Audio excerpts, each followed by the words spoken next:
पिछले एपिसोड में हमने देखा था कि मूजियान और बाकी सारे डिसाइपल फॉरबिडन वैली के अंदर आ गए होते हैं, लेकिन थोड़ी दूर आने के बाद उनके सामने एक बहुत ही भयानक मॉन्स्टर आ जाता है जो कि पूरा स्केलेटन से बना हुआ था। सभी उससे लड़ने की कोशिश करते हैं लेकिन इसका कोई फायदा नहीं होता, जिसके बाद वो मॉन्क अपनी पावर की मदद से उस मॉन्स्टर से लड़ता है और अपनी धर्मा बॉडी का इस्तेमाल करते हुए उस मॉन्स्टर का वहीं पर खेल खत्म कर देता है। लेकिन अब भी इनकी मुसीबत खत्म नहीं हुई थी। जैसे वो सभी आगे बढ़ने वाले होते हैं, जमीन से कई सारी अजीब तरह की बेलें बाहर निकलने लगती है जो उन सभी के ऊपर अटैक करना शुरू कर देती है, जिसके बाद यहाँ से ये एपिसोड शुरू होता है। तो इस एपिसोड की शुरुआत में हम उन्हीं क्रिएचर को देखते हैं जिनके अंदर से वो खतरनाक बेलें बाहर निकल कर आ रही थी। वो सभी कहते हैं आज तो हमें इतने सारे मीट मिल गए, इन सभी को खाकर हम अपनी पावर्स बढ़ा लेंगे। इसके बाद वो क्रिएचर दोबारा से अपने बेले निकालते हुए सारे डिसाइपल के ऊपर अटैक करना शुरू कर देता है। ये देखो पीले कपड़े वाला डिसाइपल तो घबरा जाता है कि आखिर ये फॉरबिडन वैली कितनी ज्यादा खतरनाक है। यहाँ पर तो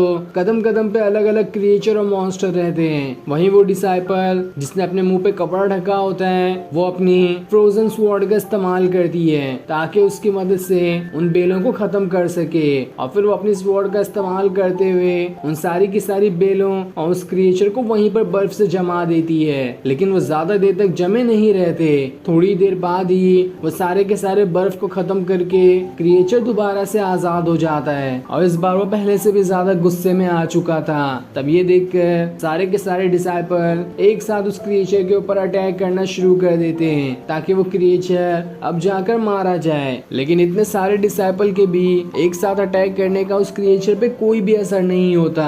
उसे तो मानो एक खरोच तक नहीं आई हो। वो दोबारा से गुस्से में उन सभी के ऊपर अटैक करना शुरू कर देता है, जो देखकर डिसाइपल्स भी हैरान थे कि आखिर हमारे इतने अटैक का इस पे कोई असर क्यों नहीं हुआ। इससे लड़ना तो काफी ज्यादा मुश्किल लग रहा है। लेकिन तब वहाँ पर मूजियान आ जाता है जहाँ वो खुद से कहता है बस बहुत हो गया, लगता है अब मुझे ही इस क्रिएचर को सबक सिखाना होगा।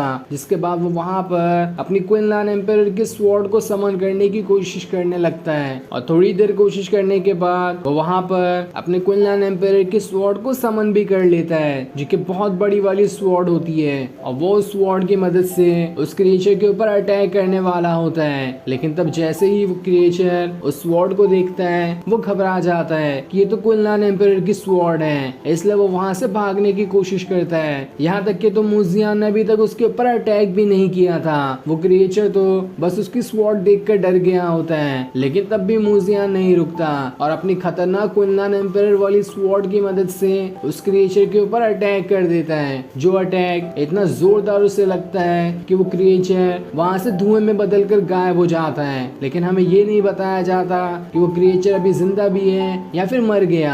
लेकिन जैसे वो क्रिएचर गायब होता है आसपास का मौसम बिल्कुल सुहाना हो जाता है और धूप भी निकल जाती है। जिसके बाद मूजियान बाकी सारे डिसाइपल से कहता है जितना मैंने सोचा था ये फॉरबिडन वैली उससे भी ज्यादा खतरनाक है। यहाँ पर कदम कदम पे अलग अलग खतरे हो सकते हैं, इसलिए तुम सभी को एकदम ज्यादा सावधान रहना होगा। नजर हटी तो दुर्घटना भी घट सकती है। तब मॉन्क सभी से कहते हैं हमें अभी यहाँ से उस एनलाइटमेंट ट्री के पास जाना होगा क्योंकि वहाँ का गार्डियन मॉन्स्टर तो मारा जा चुका है। उसके बाद हम आसानी से वहाँ पर जा सकते हैं। इसलिए सारे डिसाइपल उस एनलाइटमेंट ट्री के पास जाने के लिए तैयार हो जाते हैं और फिर मॉन्क सबसे आगे होता है तो उसके पीछे सारे के सारे डिसाइपल होते हैं जो उसके साथ उस एनलाइटमेंट ट्री के पास जा रहे होते हैं। और थोड़ी दूर आगे बढ़ने के बाद वो सभी उस एनलाइटमेंट ट्री के पास पहुंच जाते हैं और इस बार यहाँ पर पहुंचने में उन्हें कोई परेशानी भी नहीं हुई थी क्योंकि यहाँ का गार्डियन स्केलेटन वाला मॉन्स्टर को तो मॉन्क ने पहले ही मार दिया था। तब उन्हें वहाँ पर आने के बाद काफी ज्यादा ऑरा महसूस हो रहा होता है और जब वो पेड़ के ऊपर देखते हैं तो वहाँ पर लियो बैठा होता है जो कि वहाँ पर बैठकर अपना कल्टीवेशन कर रहा था। तब ये देखकर पीले कपड़े वाला डिसाइपल हैरान रह जाता है कि आखिर ये तो सबसे पहले यहाँ पर आकर अपना कल्टीवेशन कर रहा है, तो क्या यहाँ पर कल्टीवेशन करना पॉसिबल भी है। जिस पर मॉन्क उसे बताता है हाँ यहाँ पर कल्टीवेशन कर सकते हैं और खास बात यह है कि मैं तुम लोगों को इसी के लिए यहाँ पर लेकर आया हूँ। लेकिन यहाँ पर कल्टीवेशन करने के लिए तुम्हें पहले law of under one control का इस्तेमाल करना होगा, उसके बाद ही तुम यहाँ पर कल्टीवेशन कर सकते हो। अगर तुम law of under one control नहीं जानते हो तो देखो मैं कैसे करता हूँ, और जैसा मैं करूंगा उसके बाद ही तुम्हें उस चीज को परफॉर्म करना है, और फिर उसे परफॉर्म करने के बाद तुम यहाँ पर आसानी से अपना कल्टीवेशन कर सकते हो। जिसके बाद monk law of under one control को करना शुरू कर देता है, जहाँ वो एक बहुत ही बड़े पत्ते पे बैठकर एकदम शांत हो जाता है और अपना कल्टीवेशन करना शुरू कर देता है। तब ये देखकर बाकी सारे डिसाइपल भी उसी की तरह करने लगते हैं, और जब मूजियान वैसा करता है तो वो किसी अलग ही दुनिया में पहुंच जाता है, जहाँ उसके सामने बस वही एनलाइटमेंट ट्री होता है, लेकिन उसके एक भी डिसाइपल वहाँ पर मौजूद नहीं होते।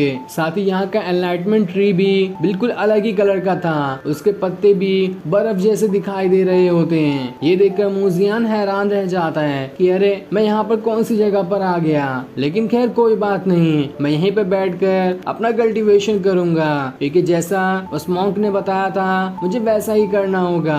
हो सकता है इस एनलाइटमेंट ट्री की पावर्स ने मुझे उसके अपने वर्ल्ड में घसीट लिया हो, और यहाँ पर आने के बाद मेरी कल्टीवेशन और अच्छे से बढ़ सकती है, इसलिए मुझे ये मौका हाथ से नहीं जाने देना चाहिए। साथ ही मॉन्क ने ये भी बताया था कि जब तक एनलाइटमेंट ट्री किसी को ना सिलेक्ट करे वो उसे यहाँ पर अच्छे से कल्टीवेशन करने नहीं देता है, इसलिए मैं यहाँ पर अपना कल्टीवेशन स्टार्ट करता हूँ। अगर एनलाइटमेंट ट्री ने मुझे सिलेक्ट किया होगा तो वो यहाँ पर मुझे अपना कल्टीवेशन करने देगा, जिस वजह से मेरी पावर्स पहले से ज्यादा बढ़ जाएगी। जिसके बाद मूजियान वहाँ पर अपना कल्टीवेशन करना स्टार्ट कर देता है, लेकिन जैसे वो उसे स्टार्ट करता है उसे अपने सामने उसके ग्रैंडपा दिखाई देते हैं, जो उससे कहते हैं कि यहाँ पर कल्टीवेशन करना तुम्हारे लिए इतना आसान नहीं होगा, लेकिन मुझे तुम्हारे ऊपर पूरा भरोसा है कि तुम यहाँ पर काफी अच्छे से कल्टीवेशन कर लोगे, और जिस उम्मीद में तुम यहाँ पर आए हो वो उम्मीद भी तुम्हारी अच्छे से पूरी हो जाएगी। जिसके बाद उसके ग्रैंडपा मार्क में बदल जाते हैं, और ये दोनों भी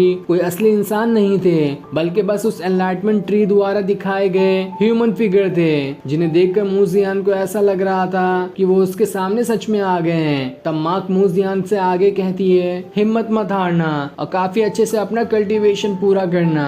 बचपन में जब तुम कितने कमजोर हुआ करते थे तो लोग तुम्हारा कितना मजाक उड़ाते थे, लेकिन तब भी तुमने हिम्मत नहीं हारी थी और अपना कल्टीवेशन जारी रखा था, इसलिए मुझे अब भी उम्मीद है कि तुम अपना कल्टीवेशन जारी रखोगे, और जो तुम्हारा सपना है वो सपना तुम जरूर पूरा करोगे। इसलिए हार्ड वर्क से कभी पीछे मत हारना, जितना हो सके उतना हार्ड वर्क करने की कोशिश करना। जिसके बाद वो भी वहाँ से गायब हो जाती है, और उसके गायब होने के बाद वहाँ पर उसकी केओस टैबलेट स्पिरिट को संभालने वाली लड़की आ जाती है, जो कि उसके केओस टैबलेट स्पिरिट को संभाला करती है, और वो भी वहाँ पर आने के बाद मूजियान को मोटिवेट करना शुरू कर देती है। तब इतने सारे लोगों से मोटिवेट होकर मूजियान वहाँ पर अपना कल्टीवेशन शुरू करता है, और जैसे वो अपना कल्टीवेशन शुरू करता है उसके आसपास चारों तरफ अलग तरह के फॉर्मेशन बन जाते हैं, और इस तरह का फॉर्मेशन आज तक के पहली बार उसके साथ बना था। उसने जितनी बार भी कल्टीवेशन की थी इतनी खतरनाक तरीके से उसकी कल्टीवेशन कभी नहीं हुई थी, और ये वाली कल्टीवेशन सबसे खतरनाक और पावरफुल दिखाई दे रही होती है, जहाँ मूजियान उन सारी पावर्स को कंट्रोल करना शुरू कर देता है, और थोड़ी देर तक कंट्रोल करने के बाद वो सारी पावर्स को कल्टीवेट भी कर जाता है, जिसे कल्टीवेट करने के बाद वो दोबारा से उसी एनलाइटमेंट ट्री के पास पहुंच जाता है, जहां उसके बाकी सारे डिसाइपल्स भी होते हैं, और फिर ये सीन दिखाते ही ये एपिसोड यहीं पर एंड हो जाता है। Thanks for watching.